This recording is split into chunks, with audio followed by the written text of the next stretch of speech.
Kim Chiu, asar talo na naman sa mga It's Showtime co-host, actress, kinikilig.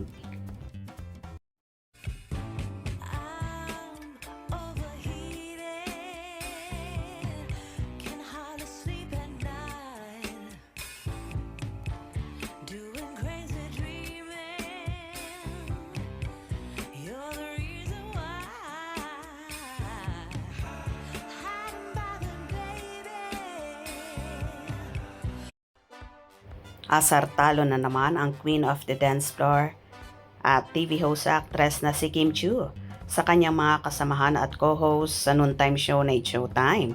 Present nga ang dalaga sa naturang show kung saan kinongratulate siya ng kanyang Showtime fam dahil sa natanggap niyang Loyalty Award sa naganap na Star Magical Christmas na naganap kahapon sa Okada, Manila. Samantala, inalas ka nga ng todo ni na Jong si Kimi at ang mga kasamahan. Sinabing sana makakuha na rin ng loyalty na kung saan di na ituloy ni Jong ang sasabihin pa. Bagkos nagsigawan na ang mga kasamahan na alam na nila ang ibig sabihin nun. At sabi pa ni Karil na coming soon, you deserve it.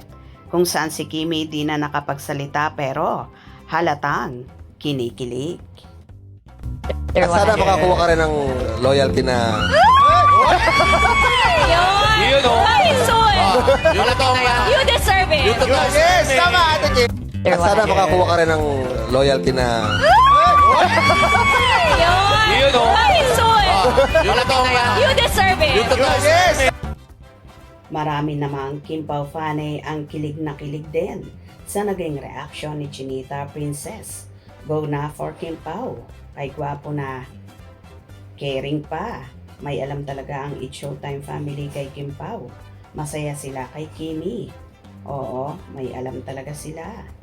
Gusto na kasi ng mga kois na may magmamahal din kay Kimi na loyal. Sino kaya ang destiny ni Kimi? Asun, sana nandyan na. Sana malapit na.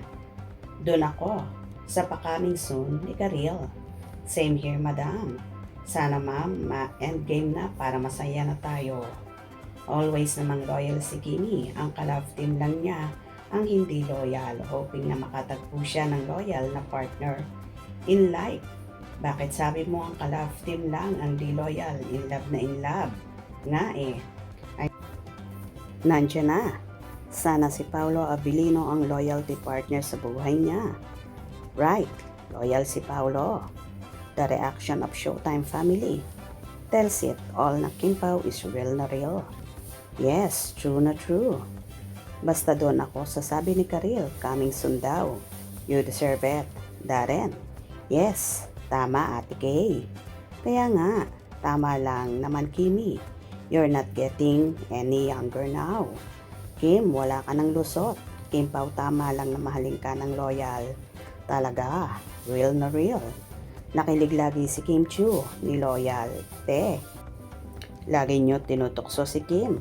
Ala kayo, lagot kayo. Kay Paolo. Parang alam mo, Kuya Jong, share naman dyan. Love this.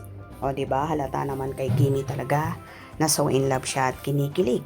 Lalo na kapag binibiro siya ng tungkol kay Paolo. Hope you enjoyed. Please subscribe for more info.